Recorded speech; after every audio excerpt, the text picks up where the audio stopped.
ces faits aient eu pour conséquence de semer la terreur chez la population est suffisant.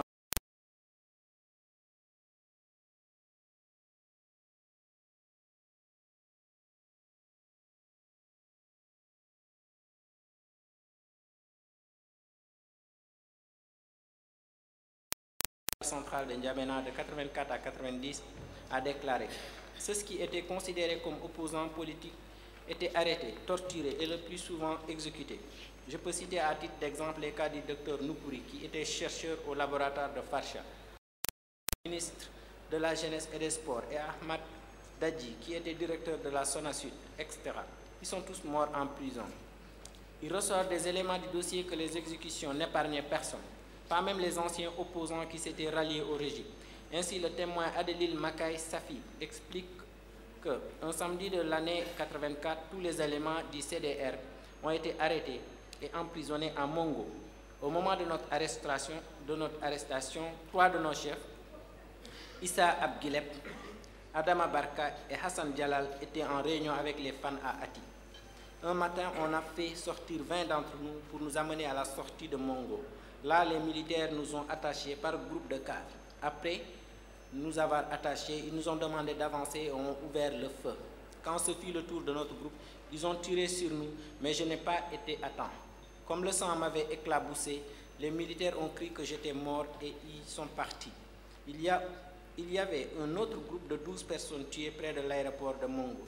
D'après les informations, le reste des cadavres du groupe de 20 a été enterré au pied de la montagne. Pour vérifier le bien fondé des déclarations de ce témoin, la Chambre a demandé aux experts de l'EAF de procéder à la prospection et éventuellement à l'exhumation ainsi qu'à l'analyse des ossements contenus dans ce site de Gadjira, au pied de la montagne. Au terme de leurs travaux, les experts ont confirmé la présence de restes osseux sur le site indiqué par le témoin. Ils ont estimé que même si, en raison de l'altération des squelettes, ils n'ont pas pu déterminer l'âge et le sexe des victimes, l'analyse des restes osseux et des éléments non biologiques, vêtements, chaussures, leur a permis d'estimer à 14 le nombre minimum d'individus dans la fosse. Il ressort également des conclusions de leur analyse balistique que, parmi les éléments associés retrouvés dans la fosse, il y avait des projectiles d'armes à feu de calibre 7,62 et que la plupart des vêtements que portaient les victimes présentaient des traces d'impact de balles. Un des témoins entendus, Baningar Kassala, un ancien membre de l'armée tchadienne, a affirmé que les armes utilisées par la garde présidentielle éléphante correspondent précisément à ce type de calibre.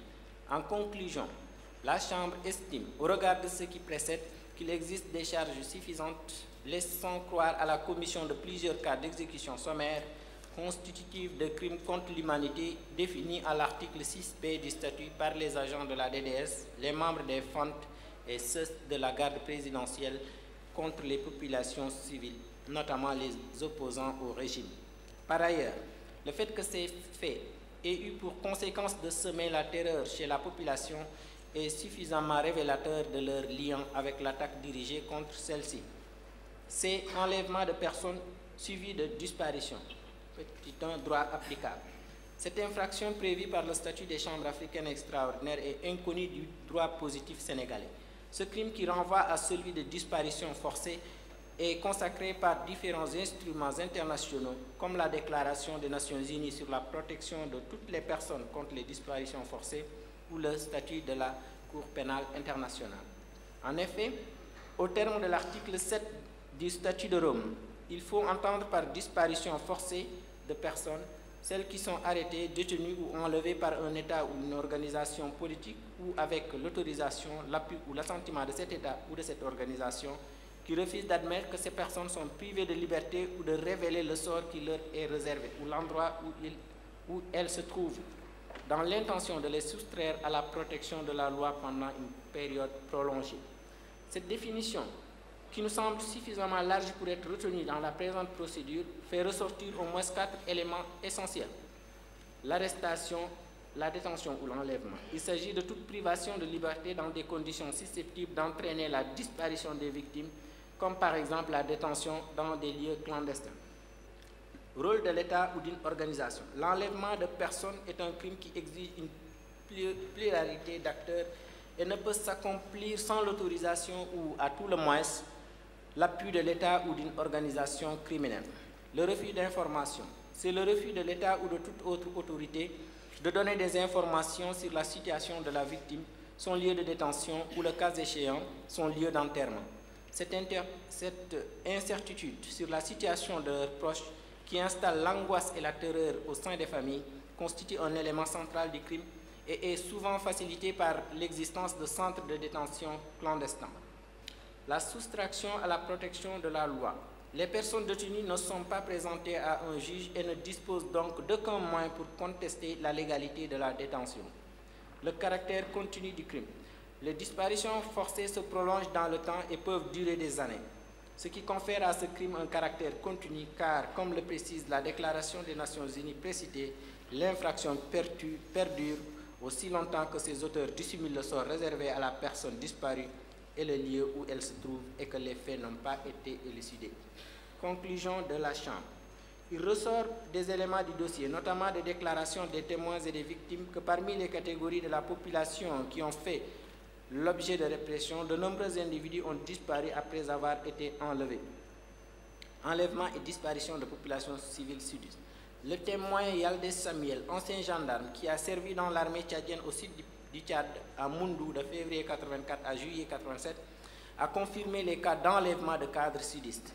Il a ainsi affirmé « C'est en 1984 que nous avons assisté à des cas d'enlèvement de fonctionnaires la nuit et nous ne connaissions pas leur position. C'est le cas du docteur Mandekor Barak, Djibangay Sylvain, sous-préfet de Benoï, Djerang Julien, inspecteur de l'enseignement. Les rapports de certaines organisations de protection des droits de l'homme confirment les déclarations du témoin précité. En effet, Amnesty International écrivait déjà en 1987 dans son rapport annuel que la plupart des informations reçues de septembre à novembre à propos des disparitions et des exécutions extrajudiciaires provenaient du sud du pays. À cette époque, en effet, les troupes gouvernementales ont traversé les préfectures du Moyen-Chari, du Logone oriental, du Logone occidental et du Tandjilé pour faire face à des attaques lancées par des opposants armés appelés Kodo. Cependant, toutes les victimes de disparitions et d'exécutions extrajudiciaires n'étaient pas des opposants armés au gouvernement. Il semble que certaines d'entre elles aient été soupçonnées de sympathie à l'égard de ces opposants armés. D'autres encore ont été punis pour des actes attribués à des membres de leur famille ou à leurs administrés. Ainsi, plus de 50 personnes, dont des notables locaux, ont été arrêtées à Sarre en septembre. Apparemment des représailles contre des attaques menées dans le Moyen-Chari contre des forces gouvernementales et certaines d'entre elles auraient ensuite disparu. Citons le cas de El Hadj Baba Traoré, conseiller municipal, qui aurait disparu après son arrestation le 25 septembre. Plusieurs victimes ont fait état de la disparition de leurs proches suite à leur arrestation au sud du Tchad. Ainsi, Asta Roslienga a relaté les circonstances de la disparition en 1984 de son époux, Djimingue Baye Maskin Gangar, qui était chef de circonscription de l'ONDR de Sarre, en déclarant « En date du 30 septembre 1984, lorsque mon mari se trouvait à son lieu de service, il fut enlevé par des inconnus et conduit au commissariat central de Sarre. Quand j'ai été informé de la nouvelle de son enlèvement par un voisin, j'ai effectué personnellement un déplacement à Sarre. Au moment où je me suis rendu au commissariat central de Sarre, étant dans la cour, j'ai entendu la voix de mon mari qui devait être dans le violon, mais je n'ai pas été autorisé à le voir. Dans la même journée, la nuit, un agent m'a mis en contact avec lui. Le jour suivant, je suis reparti au commissariat et on m'a dit qu'on ne connaît pas sa position. Depuis ce jour, je n'ai plus eu de nouvelles de mon mari. De même, Ngartodim Ousmane a soutenu que le 17 août 1984, au village de Bekori, dans la préfecture de Doba, aux environs de 11 heures, les combattants en patrouille à la recherche des rebelles avaient encerclé le marché et avaient tiré partout sur la population, occasionnant 13 morts. Dans cette circonstance, mon oncle Yelingar Demro fut enlevé pour une direction inconnue. Depuis lors, sa famille n'a pas eu de ses nouvelles. Le mobile des tueries à la chaîne était d'anéantir les sudistes. Enlèvement et disparition de membres de l'ethnie Hajeraï. D'après l'expert Arnaud Dingamadji, lorsque le 28 mai 1987, le colonel Maldom Bada Abbas parvient à échapper à une attaque de l'armée, on assiste alors à une chasse à l'homme. Il affirme que les arrestations de cadres civils et militaires s'intensifient. Parmi les personnalités arrêtées en fin mai, on peut citer Ahmad Dadji, PDG de la Société nationale sucrière du Tchad, Ahmad Lamine, administrateur, Hissène Seyd Nanga, dit Michelin, commerçant, et Mahamad Zenbada, administrateur. Dans son rapport annuel sur le Tchad de l'année 1987, Amnesty International souligne que la DDS a arrêté à la fin mai et en juin à N'Djamena plus de 30 personnes appartenant à la communauté Hadjiraï, parmi lesquelles se trouvaient des fonctionnaires et des hommes d'affaires. À la fin de l'année, tous les détenus étaient encore gardés au secret, sans inculpation ni procès. Mahamad Noudaji, fils d'Ahmad Daji, a relaté les circonstances de l'arrestation et de la disparition de son père en ces termes. C'était le 28 mai 1987, lors de la répression des Hadjiraï, une équipe des agents de la DDS composée de Jada Mala, Mahamad Jibrin El Jonto et Mahamad Bidon était venue à bord du véhicule Mercedes de la présidentielle, immatriculé PR02, prendre mon père en disant que le président a besoin de lui. Mahamad Bidon était parti avec lui tandis que les deux autres étaient restés sur place. Après la chute de Hissène Habré, nous avions sillonné toutes les prisons pour pouvoir retrouver mon père, mais nos recherches sont révélées infructueuses. Plusieurs autres victimes ont fait état de la disparition de leurs proches, notamment leurs conjoints ou leurs enfants. Ainsi, Absita Djalabil a déclaré à propos de la disparition de son mari survenu à N'Djamena en 1987, « Mon mari Hissène Adam, militaire de carrière, a été appréhendé ici, à N'Djamena, par les militaires de la DDS et conduit à une destination inconnue. Quelques jours après, ils sont revenus nous déposséder de tous nos biens et nous ont chassés de la concession. » Dans son audition effectuée au Tchad, Koubra Adoum a également dénoncé la disparition de son frère en ces termes. Maloum Adoum, militaire de l'ANT, a été enlevé le 10 février 1900.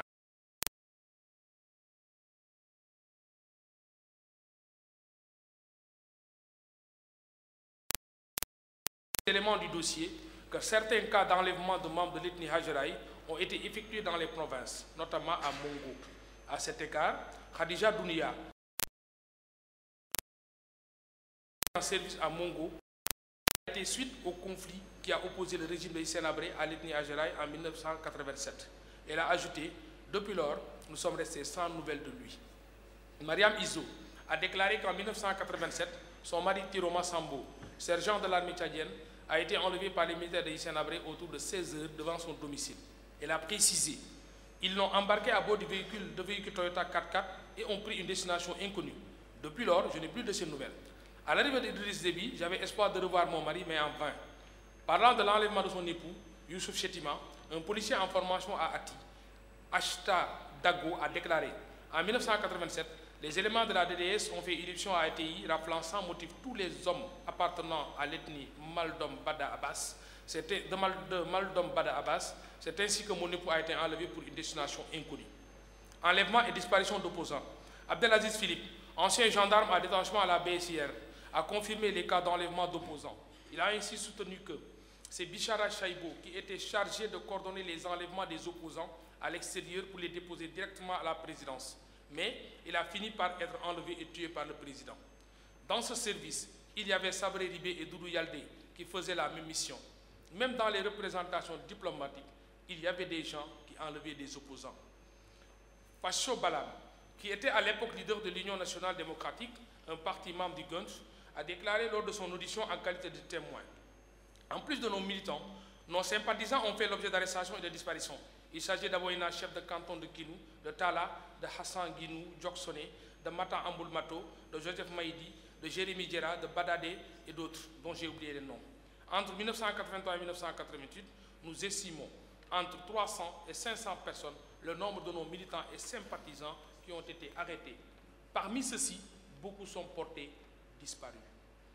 Plusieurs partis civils ont fait état de l'arrestation et de la disparition de leurs proches du fait de leur hostilité supposée au régime en place. Ainsi, à propos de la disparition de son père, Ngatmak Isaac, Madrom Denise, a ainsi déclaré « Les faits remontent au 5 septembre 1984. À cette époque, Habré et son armée s'en prenaient à toutes les personnes qu'ils étiquetaient comme leurs ennemis ou qui n'étaient pas de leur côté. C'est dans ce contexte que mon père, eu égard à ses fonctions de commandant de brigade de gendarmerie, a été enlevé à son lieu de travail pour une destination inconnue. Depuis lors, nous n'avons pas eu de ces nouvelles. De même, Hawa Abdoulaye, sur la disparition de son frère Abdrahman Abdoulaye, a affirmé que celui-ci a été enlevé par le nommé Tahir Guinassou en pleine nuit. Je ne connaissais pas les motifs de son arrestation, mais comme il revenait de la Côte d'Ivoire, ils l'ont traité de traître envoyé par les opposants. J'ai pu le rencontrer par la complicité des gardiens dans les locaux où il était gardé. Il m'a informé qu'ils l'ont torturé en lui mettant du courant, qu'ils lui ont enlevé les ongles et privé de repas. Après ce jour, je n'ai plus eu de ces nouvelles jusqu'à l'entrée du MPS où j'ai constaté qu'il ne figurait pas parmi les personnes libérées. Le nommé Abdoulaye Mahamad a déclaré que le 7 août 1987, les militaires de Sénabré sont venus à bord de véhicules Toyota 4x4 et ont débarqué chez nous au quartier Repos 2. Mes deux frères sont présentés à eux et ils leur ont donné ordre de monter dans le véhicule sous le prétexte que mes cadets ont l'habitude d'aller au Cameroun pour trahir le pouvoir en place. Depuis leur arrestation, personne n'a eu de leurs nouvelles. Les cas d'enlèvement et de disparition d'opposants ont été dénoncés par des organisations de défense des droits de l'homme telles qu'Amnesty International.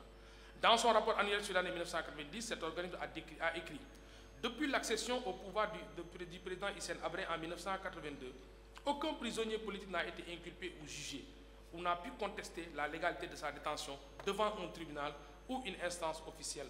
Son gouvernement a toujours refusé de fournir des explications sur les arrestations ou des informations sur les détenus. » Dans son rapport de l'année 1983, la même organisation de défense des droits de l'homme se disait préoccupée par la détention sans jugement de personnes soupçonnées d'opposition envers le gouvernement du président Hissène Habré et par des allégations d'après lesquelles certains de ces détenus auraient été maltraités ou auraient disparu. En conclusion, la Chambre estime, au regard de ce qui précède, qu'il existe des charges suffisantes laissant croire à la commission de plusieurs cas d'enlèvement suivis de disparition constitutifs de crimes contre l'humanité au sens de l'article 6-F du statut, par les agents de la DDS, les membres des FAN et ceux de la garde présidentielle contre les populations civiles du Tchad durant la période allant du 7 juin 1982 au 1er décembre 1990. Par ailleurs, le fait que ces exactions aient eu pour conséquence de semer la terreur chez la population est suffisamment révélateur de leur lien avec l'attaque dirigée contre celle-ci. Des tortures et actes inhumains.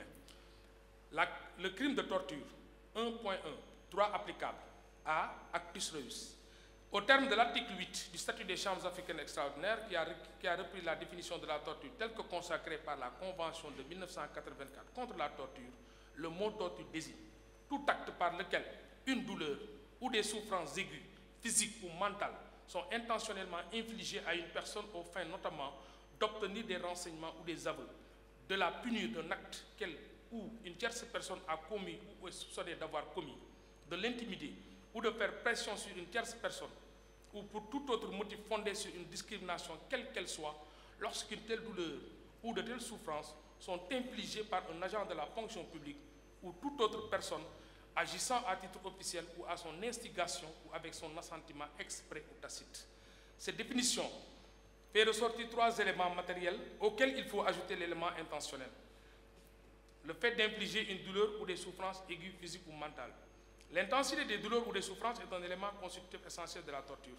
C'est d'ailleurs par ce biais qu'elle se distingue des traitements inhumains dont elle est en quelque sorte une forme aggravée. L'appréciation du niveau de douleur requis pour qu'un acte puisse être considéré comme une torture relève du pouvoir souverain du juge. Comme indiqué dans l'article 8, les douleurs peuvent être d'ordre physique. C'est le cas lorsqu'il s'agit de sévices corporels, d'électrochocs, d'extraction d'ongles, etc. Les douleurs peuvent aussi être d'ordre mental. C'est le cas lorsque la victime est soumise à des simulacres d'exécution ou à des menaces de torture. Le TPIR a ainsi jugé que le fait de frotter un couteau contre les cuisses d'une femme tout en la menaçant de l'introduire dans son vagin constituait une torture. Au sujet de la nature des actes susceptibles d'être qualifiés de torture, la Chambre juge important de relever que si, généralement, la torture se manifeste sous la forme d'actes positifs, il peut aussi s'agir d'omission. La recherche d'un but spécifique. Le crime de torture requiert un dol spécial, la poursuite d'un des objectifs mentionnés à l'article 8 précité. Au-delà de l'intention d'infliger des douleurs, l'auteur doit avoir eu pour but d'obtenir des renseignements ou des aveux, de punir ou d'intimider la victime, de faire pression sur elle ou sur une tierce personne ou pour tout autre motif fondé sur une discrimination quelle qu'elle soit. La Chambre fait observer que cette liste de buts défendus n'est pas exhaustive, comme le montre l'expression aux fins notamment employée dans l'article 8 précité. Néanmoins, pour être qualifié de torture au sens des dispositions de l'article 8 du statut, Un acte ne doit pas être motivé par des considérations exclusivement privées ou personnelles, comme c'est le cas par exemple des actes commis à des fins de règlement de compte. Comme l'a souligné le TPIY, il faut que l'un des buts défendus ait été au moins l'un des mobiles de l'acte pour que celui-ci puisse être considéré comme une torture. Le statut de l'auteur. Au terme de l'article 8 du statut, l'auteur de l'acte de torture doit être un agent de la fonction publique ou toute autre personne agissant à titre officiel ou à son instigation ou avec son assentiment. Cette exigence, liée au statut officiel de l'auteur, trouve son fondement dans le contexte dans lequel a été élaborée la Convention contre la torture. En effet, celle-ci était destinée à lutter contre les violations des droits de l'homme qui sont essentiellement le fait de l'État à travers ses agents. Cette exigence pose naturellement des difficultés lorsque, comme c'est souvent le cas, dans un contexte de conflit armé, les actes de torture sont le fait de membres de groupes armés. C'est précisément pour contourner ces difficultés que le statut de Rome a exclu la condition liée au statut de l'agent dans la définition de la torture comme élément du crime contre l'humanité. En ce qui concerne la présente procédure, la Chambre estime que la définition contenue dans l'article 8 du statut, dont l'énoncé commence par l'expression « au fin du présent statut », doit être considérée comme valable pour toutes les infractions, y compris pour la torture, considérée comme infraction sous-jacente au crime contre l'humanité ou au crime de guerre. Ainsi, la condition relative au statut de l'auteur devra dans tous les cas être vérifiée pour l'appréciation des actes supposés être constitutifs de torture. Mens rea. B. L'infraction de torture suppose, au-delà de l'acte matériel, que l'auteur ait eu l'intention d'infliger des douleurs ou des souffrances atroces à la victime. 1.2. Conclusion de la Chambre. Il ressort des éléments du dossier que pendant tout le règne d'Hissène Habré, la population civile a été en permanence soumise à la torture. Un des témoins entendus, Ali Mohamed Seyd, a même souligné le caractère institutionnel de la pratique de la torture en déclarant que ce sont le directeur et le coordonnateur de la DDS qui désignaient les membres de la commission des interrogatoires et de torture. Au regard des pièces du dossier, les opposants, les membres de certaines ethnies et les populations civiles du Sud ont été les catégories les plus touchées par la pratique de la torture. 1.2.1. La pratique de la torture contre les opposants. Selon le témoin Nahor Ngawara, ceux qui étaient considérés comme des opposants étaient arrêtés, torturés et le plus souvent exécutés. Je peux citer les cas de Dr Noukouri, qui étaient des chercheurs au laboratoire Farsha, Ahmed Issa, ministre de la Jeunesse et des Sports, et Ahmad Daji, qui était directeur de la SONA Sud, etc. Ils sont tous morts en prison. Le nommé Izzadine Mahamad Haroun, qui a été détenu dans les prisons de la DDS, confirme la pratique de la torture en ces termes. Personnellement, j'ai été détenu à la DDS en 1987 et je connais plus de 10 autres personnes qui ont été détenues et torturées par la DDS. Il s'agit entre autres d'Abakar Amar. Il a été arrêté à son retour de la Libye. On l'a soupçonné d'être un espion pour le compte de la Libye. J'ai été arrêté le 17 avril 1987. J'ai été amené à la DDS précisément au service de la documentation où je suis resté 3 jours avant d'être extrait de la cellule par Abdallah Gadaya pour un interrogatoire. Il m'a fait savoir qu'Hassan Djamous et Abba Koti venaient voir mon oncle et m'a demandé l'objet de leur visite. Je lui ai dit que j'ignorais tout de leur visite. C'est ainsi qu'ils m'ont amené dans une autre cellule pour me torturer puisque je refusais de collaborer avec eux. Ginette Ngarbaï, arrêtée et détenue pour des raisons politiques, a déclaré: j'ai été arrêté le 16 janvier 1985 à N'Djamena par Sabré Ribé, un gendarme détaché à la DDS au motif que j'étais en intelligence avec les opposants, précisément Kamougué. Ma détention a duré 2 ans.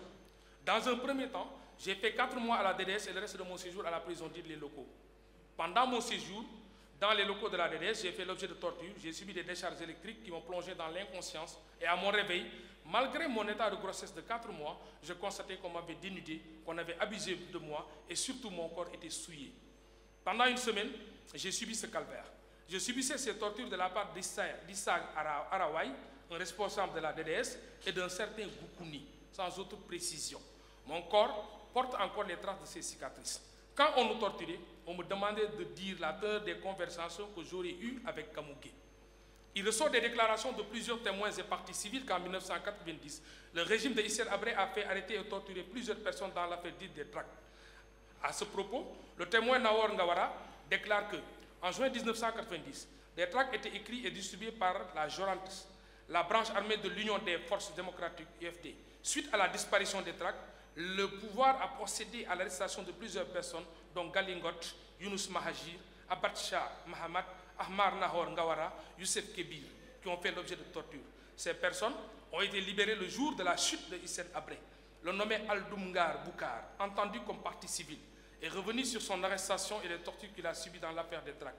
Il a déclaré: un matin, pendant que j'étais chez moi, au quartier Chagua, Mahamad Bidon, accompagné d'autres éléments, a fait éruption chez moi. Ils m'ont obligé à les suivre à la DDS. Arrivé là-bas, ils ont commencé à me torturer. C'est Mohamed Bidon en personne qui me torturait. Il m'a attaché les bras à l'arbre Tachar avant de me mettre un gros pneu au ventre et de me faire ingurgiter une grande quantité d'eau. Après cela, ils m'ont mis de l'électricité aux testicules, aux oreilles, à la tête et partout sur le corps. Comme j'étais fatigué, j'ai perdu connaissance et je me suis évanoui. J'ai été arrêté parce que j'ai écrit des tracts dans lesquels je dénonçais le comportement du président Hissène Habré et son administration. Nous étions au total 7 dans la cellule et nous y avons passé 9 mois. C'est le jour où le président Hissène Habré a quitté le pouvoir que les gens sont venus casser la porte de la cellule pour nous libérer. Ces arrestations suivies de tortures des opposants sont corroborées par les déclarations de Younous Mahajir, qui s'est expliqué sur les tortures qu'il a subies durant sa détention en 1990. Il a affirmé qu'il a été arrêté le 18 août 1990 à l'hôpital central par Issa Arawai et Mohamed Saker du Bidon, pendant qu'il dirigeait une réunion syndicale. À la DDS où il était détenu, il lui a été signifié qu'il avait été arrêté à cause des activités politiques qu'il était en train de mener avec le docteur Ngawara, en rapport avec l'affaire dite des tracts.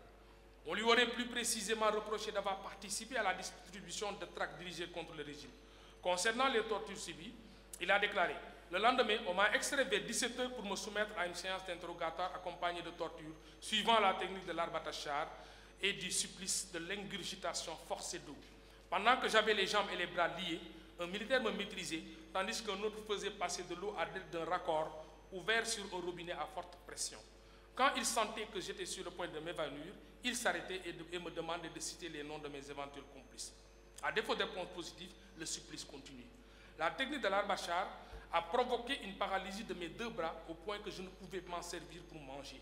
J'étais obligé de me pencher sur le plat pour manger, à l'image d'un animal.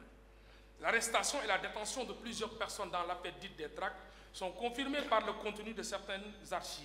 Il en est ainsi de cette fiche que le service Sources Ouvertes a adressée au président de la République et sur laquelle il est indiqué ce qui suit.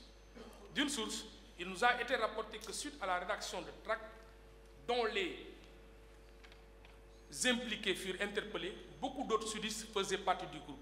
De même, on retrouve sur un autre document daté du 17 août 1990, signé du chef du service pénitentiaire, les noms de plusieurs personnes arrêtées, dont celui de Nahor Ngawara, avec la mention comme motif d'arrestation affaire des tracts. 1.2.2. La pratique de la torture contre les populations sudistes. Selon le témoin Banjim Bandoum, la pratique de la torture contre les sudistes a été savamment planifiée par les autorités politiques du régime de Hissène Habré. Il explique en effet, Hissène Habré a créé une cellule composée de Mohamed Fadil, directeur de la sécurité nationale, conseiller de la sécurité à la présidence, un civil Ahmad Dari qui était de la SIP, Service Investigation Présidentielle. Le commissaire Ouaddougou de la police nationale. Cette cellule a été dépêchée au sud, d'abord à Moundou, puis à Sar. Ils ont procédé à des arrestations de civils, cadres administratifs, commerçants, chefs de canton, chefs traditionnels, militaires soupçonnés de collaboration avec les Kodo. Parmi les personnes arrêtées, je peux citer Israël, un infirmier qui travaille dans une structure privée de santé à Koumra, le docteur Ndem qui était médecin de la Société nationale sucrière du Tchad, le procureur de la République de Sar. Il y avait des éléments de la BSIR qui étaient mis à la disposition de la délégation. Il y avait également des éléments de la garde présidentielle et les gardes du corps de Zakaria Berde et de Mohamed Fadil qui ont participé à ces tortures et exécutions. Ces arrestations, suivies de tortures, ont été dénoncées par plusieurs victimes. Ainsi, Kaïwa Naji a déclaré « Le 17 septembre 1984, les militaires de Hissène Habré sont arrivés dans notre village Malaré-Goussi vers 19h30. Ils ont arrêté 6 personnes, y compris moi-même, pour nous amener au bord du fleuve à 8 km du village. Les personnes arrêtées sont Kassiré Djibkere, Weibigé Bissa, Marakaye, Kalisouan, Ayande Tirtoua et moi-même. Quant à moi, ils m'ont donné un coup de machette au cou avant de partir. Ils nous ont d'abord attaché les bras au dos pour nous torturer. 1.2.3.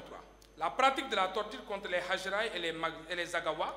Dans un de ses rapports annuels, Amnesty International a souligné que plus de 180 personnes détenues Hajrai qui avaient été arrêtées par la direction de la documentation et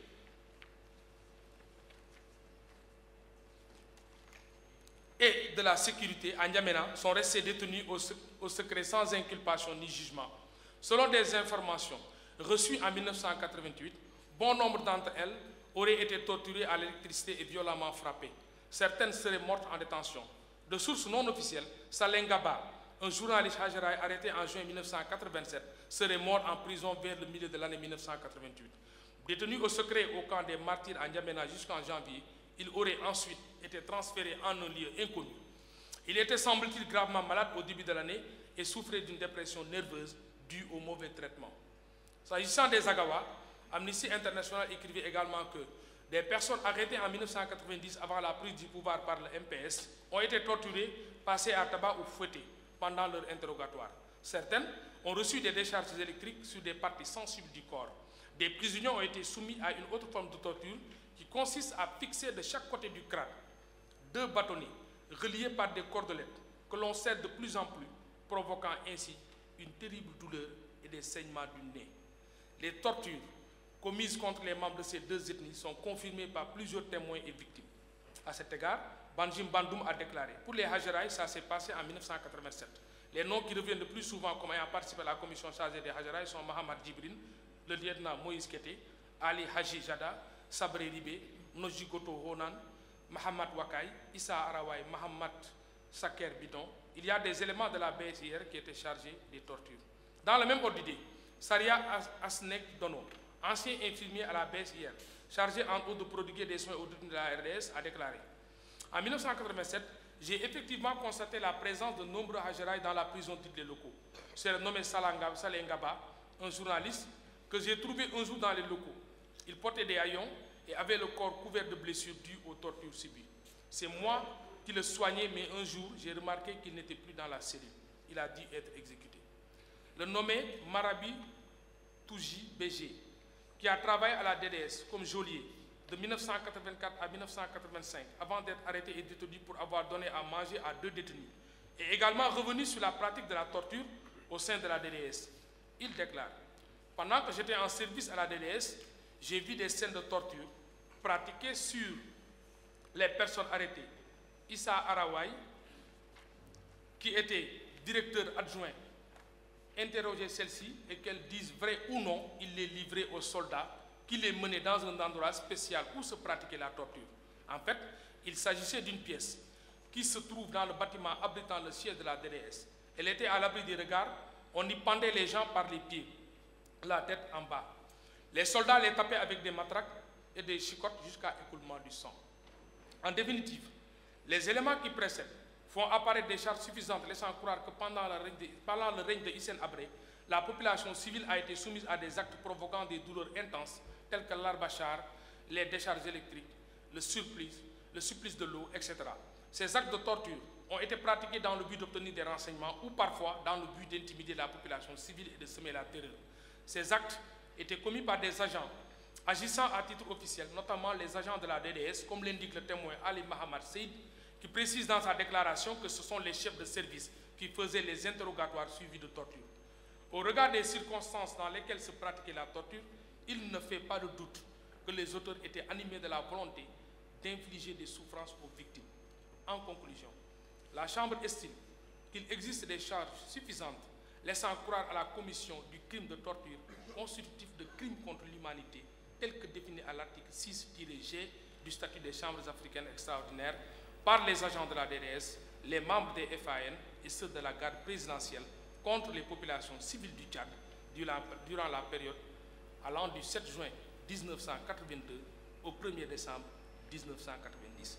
Par ailleurs, le fait que ces faits aient eu pour conséquence de semer la terreur chez la population est suffisamment révélateur de leur lien avec l'attaque dirigée contre celle-ci.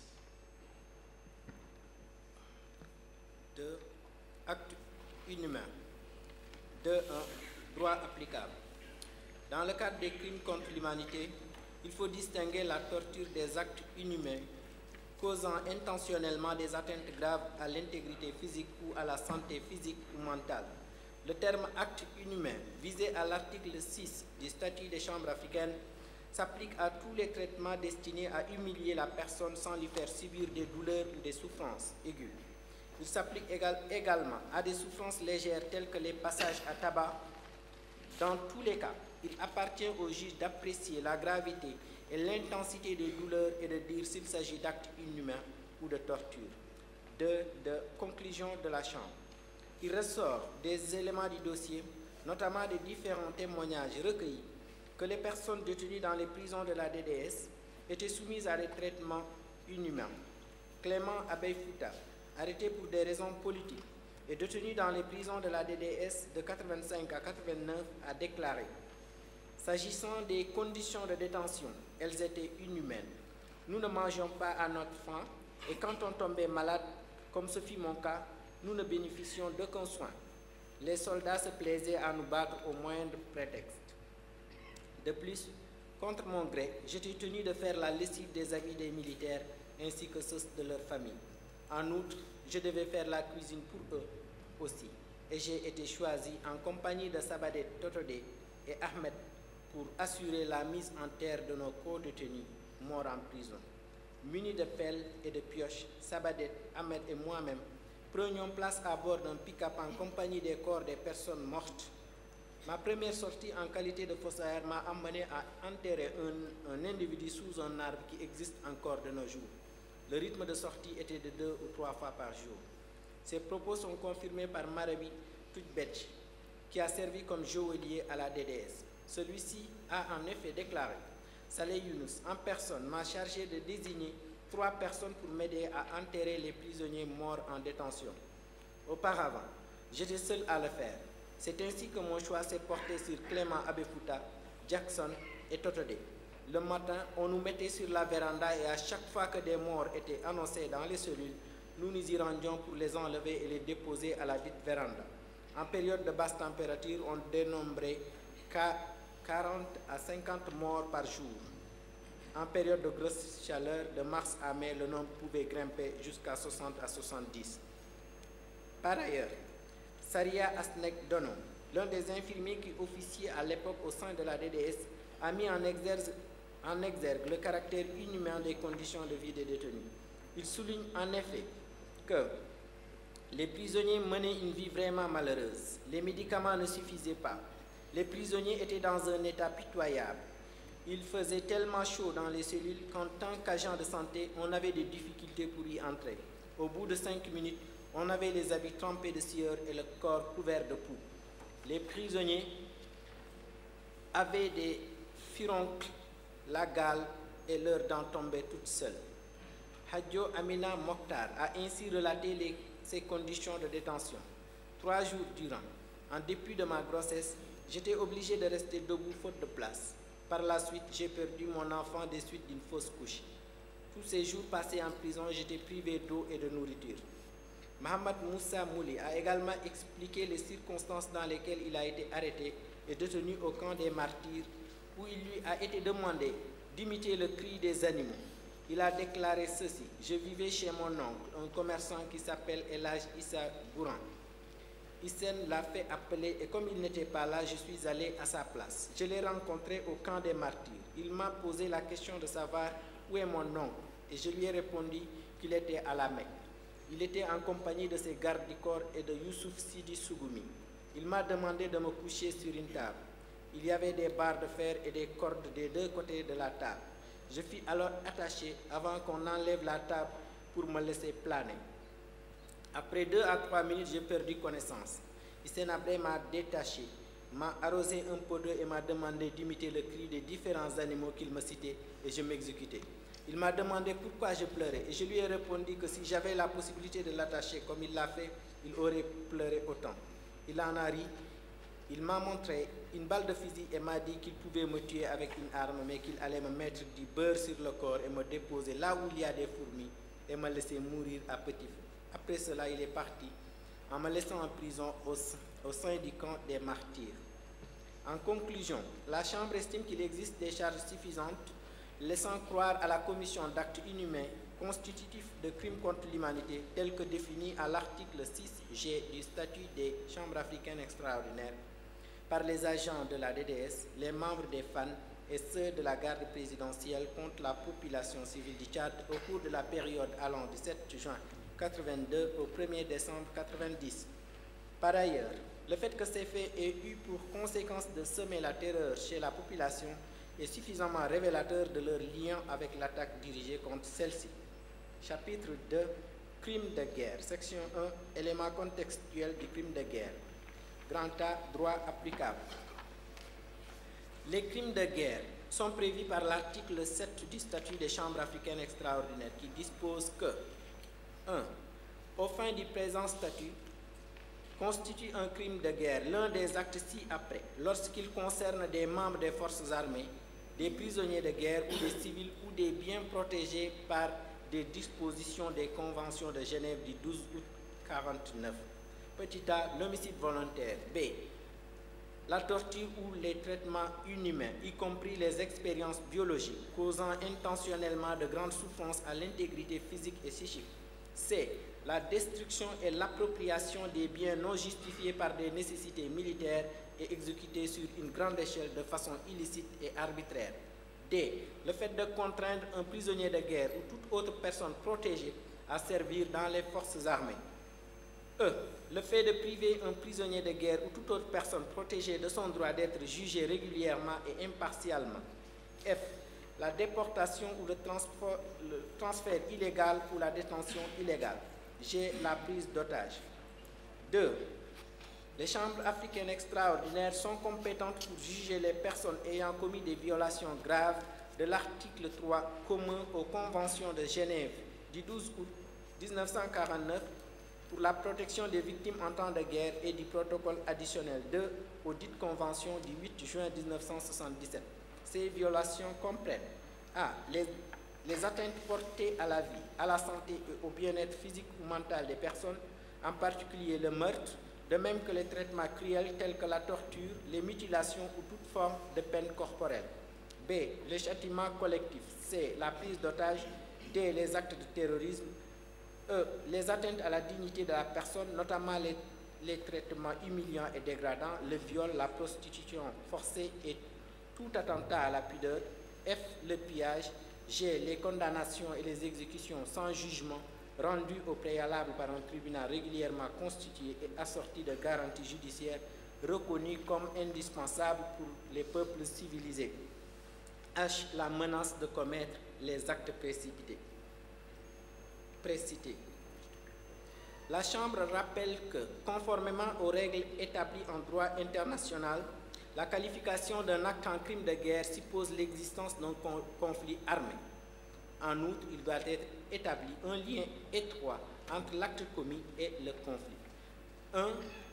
L'existence d'un conflit armé.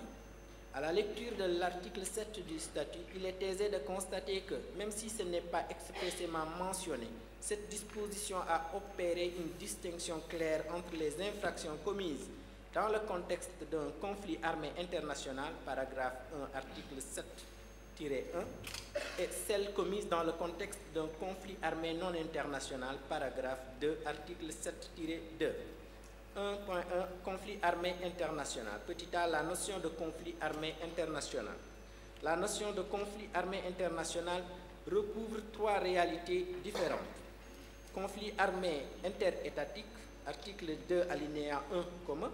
Conflit armé découlant d'une occupation, article 2, alinéa 2 commun. Guerre de libération nationale, protocole additionnel 1. Les conflits armés interétatiques. Ce type de conflit est défini par l'article 2, alinéa 1, commun aux conventions de Genève, visées par le statut organisant les chambres africaines extraordinaires.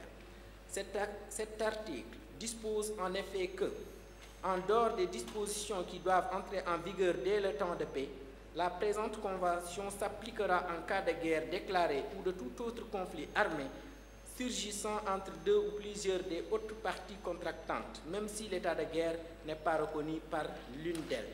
La Convention s'appliquera également dans tous les cas d'occupation de tout ou partie du territoire d'une partie contractante, même si cette occupation ne rencontre aucune résistance militaire. La référence ainsi faite aux autres parties contractantes signifie qu'il doit s'agir d'une confrontation entre États. Cependant, ces conflits armés interétatiques peuvent revêtir deux formes, la confrontation directe entre États souverains et l'intervention dans un conflit armé interne préexistant. Confrontation directe entre États. Cette situation renvoie aux cas dans lesquels un ou plusieurs États ont recours à la force armée contre un autre État. Dans ce cas, aucune déclaration de guerre n'est requise.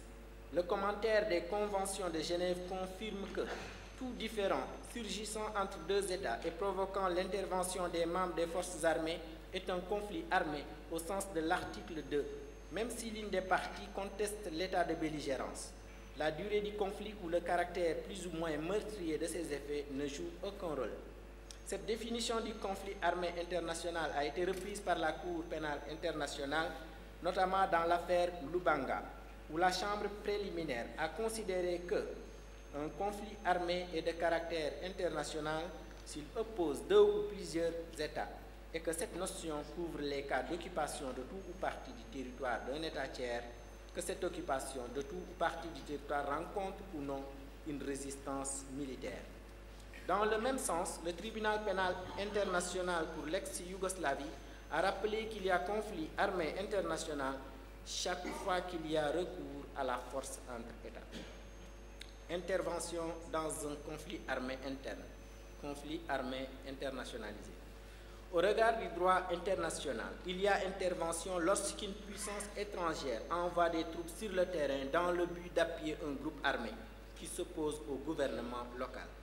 L'intervention peut aussi se faire de manière indirecte. C'est le cas lorsque cette puissance décide de soutenir la rébellion de l'extérieur. Cependant, il est important de souligner que toute forme d'intervention n'est pas de nature à conférer un caractère international à un conflit armé interne. Pour qu'on soit en présence d'un conflit armé international, il faut que, au-delà d'une simple aide financière ou logistique, l'État tiers ait exercé un contrôle global sur le groupe armé.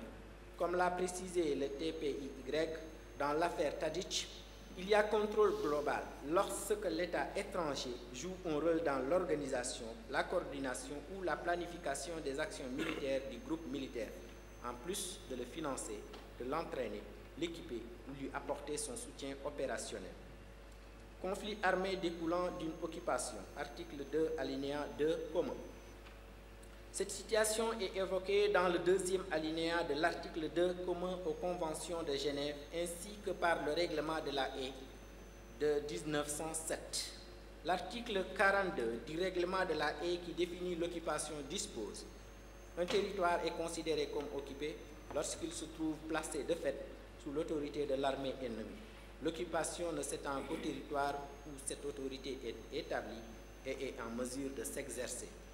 Guerre de libération nationale, protocole additionnel 1. Le protocole additionnel 1 aux conventions de Genève assimile aux conflits armés internationaux les conflits armés dans lesquels les peuples luttent contre la domination coloniale et l'occupation étrangère et contre les régimes racistes dans l'exercice du droit des peuples à disposer d'eux-mêmes. Le protocole additionnel 1 n'étant pas visé par le statut des chambres africaines extraordinaires, la Chambre ne tiendra donc pas compte de cette catégorie de conflit armé international tel que défini ci-dessus. B. Les personnes et les biens protégés. L'article 7-1 du statut des chambres africaines extraordinaires parle expressément des personnes et biens protégés par les règles applicables aux conflits armés internationaux. Au terme de cette disposition, les crimes qu'il énumère deviennent des crimes de guerre lorsqu'ils sont commis à l'encontre des membres des forces armées, des prisonniers de guerre ou des civils, ou des biens protégés par des dispositions des conventions de Genève du 12 août 1949. Les membres des forces armées. Les membres des forces armées d'une partie à un conflit se composent de toutes les forces, tous les groupes et toutes les unités armées et organisées qui sont placées sous un commandement responsable de la conduite de cette partie. Ces forces armées doivent être soumises à un régime de discipline interne qui assure le respect des règles du droit international humanitaire. Cette règle, consacrée également par l'article 43 du protocole 1, est considérée, selon la pratique des États, comme une norme de droit international coutumier applicable dans les conflits armés internationaux. La notion de forces armées couvre toutes les personnes qui combattent au nom d'une partie à un conflit et qui se placent sous son commandement. Il en résulte que l'on n'entend pas combattant toute personne qui, placée sous un commandement responsable, commet des actes hostiles dans un conflit armé au nom de l'une des parties au conflit. Cette acception des forces armées est fondée sur des définitions plus anciennes contenues dans le règlement de la Haye et dans la Convention de Genève 3 qui visait les combattants qui avaient droit au statut de prisonniers de guerre. Ainsi, l'article 1er du règlement de la Haye dispose que les droits et devoirs de la guerre ne s'appliquent pas seulement à l'armée, mais également aux milices et aux corps de volontaires qui réunissent 4 conditions. Avoir à leur tête une personne responsable pour ses subordonnés, avoir un signe distinctif fixe et reconnaissable à distance, porter les armes ouvertement, se conformer aux lois et coutumes de la guerre. Le règlement précise encore que dans les pays où les milices ou corps de volontaires constituent l'armée ou en font partie, ils sont compris sous la dénomination d'armée. Cette définition est aussi utilisée à l'article 4 de la Convention de Genève 3, avec en plus l'ajout des mouvements de résistance organisés. Ainsi, le règlement de la Haye, tout comme la Convention de Genève 3, considère que tous les membres des forces armées sont des combattants. Par contre, ils exigent que les milices et autres corps de volontaires, y compris les mouvements de résistance organisés, remplissent 4 conditions pour être considérés comme des combattants ayant droit au statut de prisonniers de guerre. Dans la présente procédure, la Chambre retient comme définition des membres des forces armées celle indiquée dans les dispositions de l'article 43 du protocole 1, cette définition étant représentative d'une règle coutumière. Les prisonniers de guerre. L'article 4 de la Convention de Genève 3 définit les catégories de personnes susceptibles d'être considérées comme des prisonniers de guerre si elles tombent entre les mains des forces ennemies. Il s'agit des membres des forces armées d'une partie au conflit, à l'exclusion du personnel religieux retenu au pouvoir de la puissance détente en vue d'assister les prisonniers de guerre. Article 33 CG.3.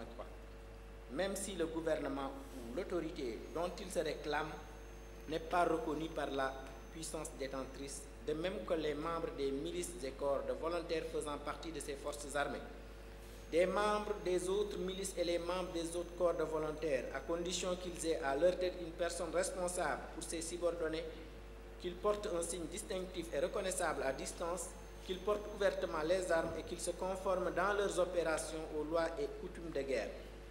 Des membres des forces armées régulières qui se réclament d'un gouvernement ou d'une autorité non reconnue par la puissance détentrice, des personnes qui suivent des forces armées sans en faire directement partie, tels que les membres civils d'aviation militaire, les correspondants de guerre, les fournisseurs, les membres d'unités de travail ou de services chargés du bien-être des forces armées, à condition qu'elles aient reçu l'autorisation des forces armées qu'elles accompagnent. Des participants à une levée de masse, c'est-à-dire la population d'un territoire non occupé qui, à l'approche de l'ennemi, prend spontanément les armes pour combattre les troupes d'invasion sans avoir eu le temps de se constituer en forces armées régulières, si elles portent ouvertement les armes et si elles respectent les lois et coutumes de la guerre. Dans la présente procédure, la Chambre retient comme définition du prisonnier de guerre celle indiquée dans l'article 4 de la Convention de Genève 3 du 12 août 1949. Les civils et les biens protégés. Les civils. Les civils visés par l'article 7-1 du statut des chambres africaines extraordinaires sont ceux protégés par les conventions de Genève.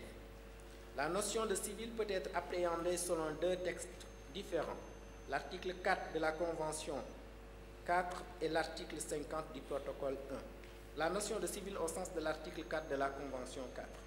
L'article 4 de la Convention 4 relative à la protection des civils définit ceci comme étant les personnes qui, à un moment quelconque et de quelque manière que ce soit, se trouvent en cas de conflit ou d'occupation au pouvoir d'une partie au conflit ou d'une puissance occupante dont elles ne sont pas ressortissantes.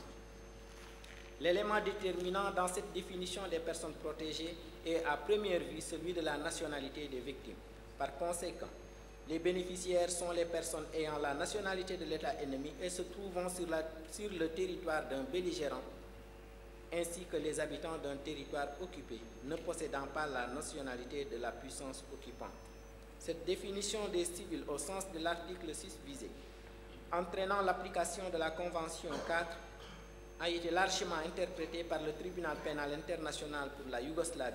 C'est ainsi que dans l'affaire Tadic, la Chambre de première instance du TPIY a conclu qu'après le 19 mai 1992, les forces armées de la République par cas ne pouvaient pas être considérées comme des organes ou des agents de facto du gouvernement de la République fédérale de Yougoslavie. Dès lors, Les victimes musulmanes bosniaques des crimes commis dans la région ne pouvaient pas être considérées comme des personnes protégées dans la mesure où elles étaient au pouvoir de Serbes bosniaques, également de nationalité bosniaque. Mais dans son jugement du 16 novembre 1998 relatif à l'affaire du camp de Célébistie, la Chambre de première instance du TPY est revenue sur l'interprétation de la catégorie personnes protégées de l'article 4 de la 4e Convention de Genève, adoptée dans le jugement Tadić.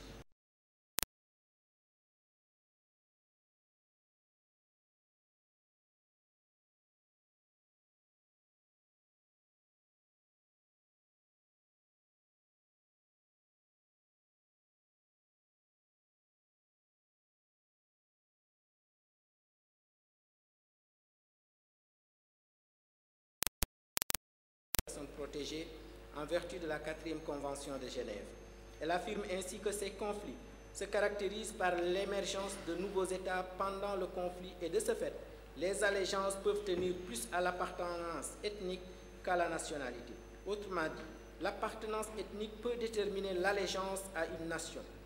Dans ces circonstances, la condition de nationalité s'avère encore moins adaptée à la détermination du statut de personne protégée. De la Convention et les travaux qui ont abouti à sa rédaction, mais également l'objet et le but de la Convention, suggèrent que le critère déterminant est celui de l'allégeance à une nation et partant du contrôle exercé sur les personnes qui se trouvent sur le territoire donné.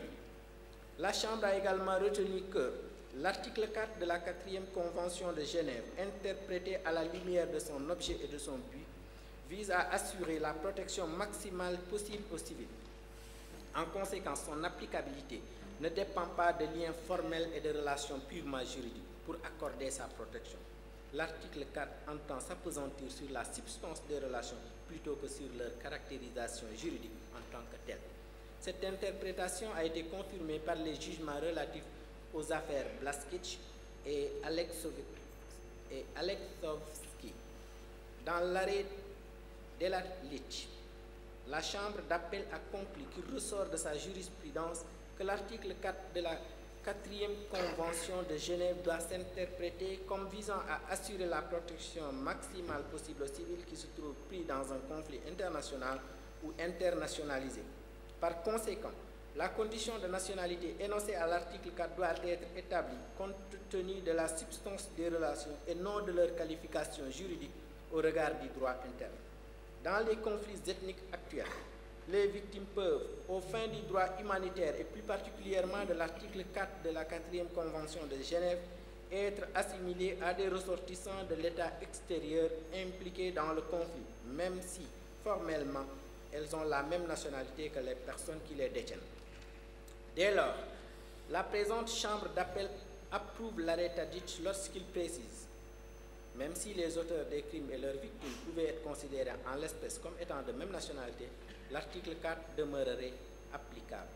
Dans l'affaire Germain Katanga et Mathieu Ngudjolo-Chui, la Cour pénale internationale a abondé dans le même sens que la jurisprudence du tribunal pénal du TPY, en soutenant que la présente Chambre souscrit également à l'idée que l'utilisation du terme ressortissant à l'article 4 de la Convention de Genève qui a été rédigée en 1949 reflétait l'importance accordée à la nationalité dans la détermination des allégeances des personnes civiles.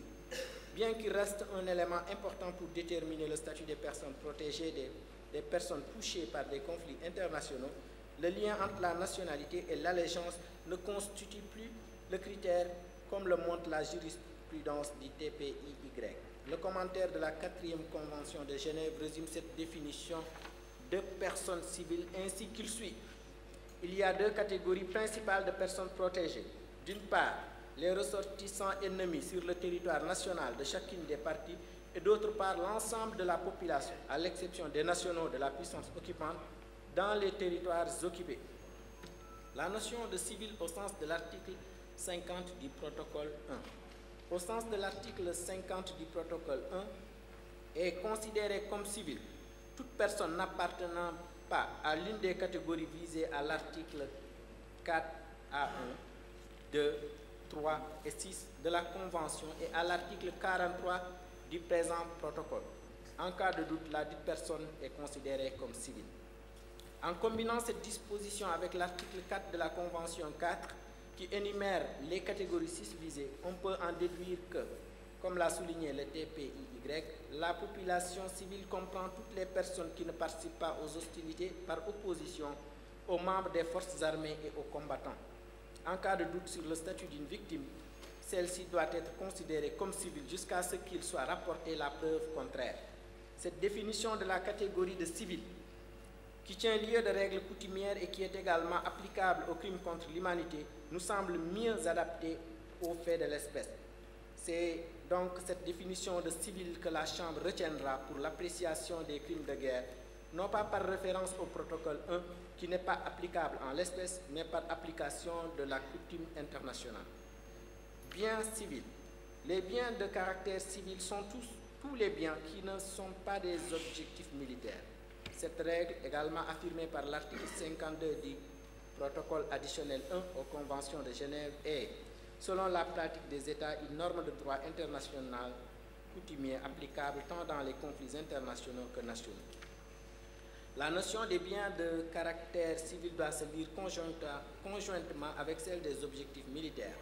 Seuls les biens qui répondent à la définition des objectifs militaires peuvent faire l'objet d'attaques, les autres biens étant protégés contre les attaques. Les biens de caractère civil sont protégés contre les attaques, sauf s'ils constituent des objectifs militaires, et aussi longtemps qu'ils le demeurent. La perte de protection des biens de caractère civil doit être lue conjointement avec la règle fondamentale selon laquelle les objectifs militaires peuvent faire l'objet d'attaques. Il s'ensuit que lorsqu'un bien de caractère civil est employé d'une manière telle qu'il perd son caractère civil et acquiert le statut d'objectif militaire, il peut faire l'objet d'attaques. Le statut de la Cour pénale internationale considère comme crime de guerre le fait de lancer des attaques délibérées contre des biens civils, à condition qu'ils ne soient pas des objectifs militaires.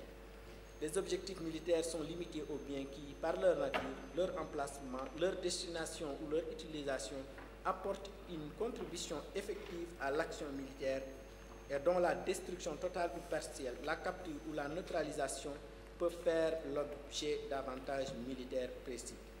Dans son avis consultatif relatif à l'affaire des armes nucléaires, la Cour internationale de justice a déclaré que le principe de la distinction était l'un des principes cardinaux du droit international humanitaire et l'un des principes intransgressibles du droit international coutumier.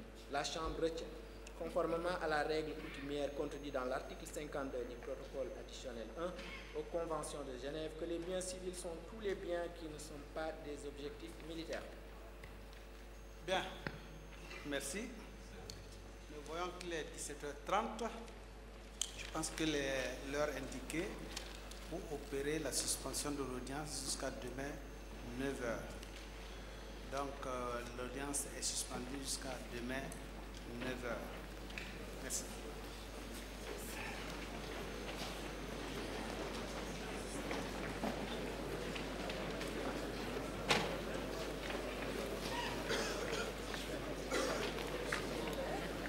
Derrière, je ne voulais pas vous déranger.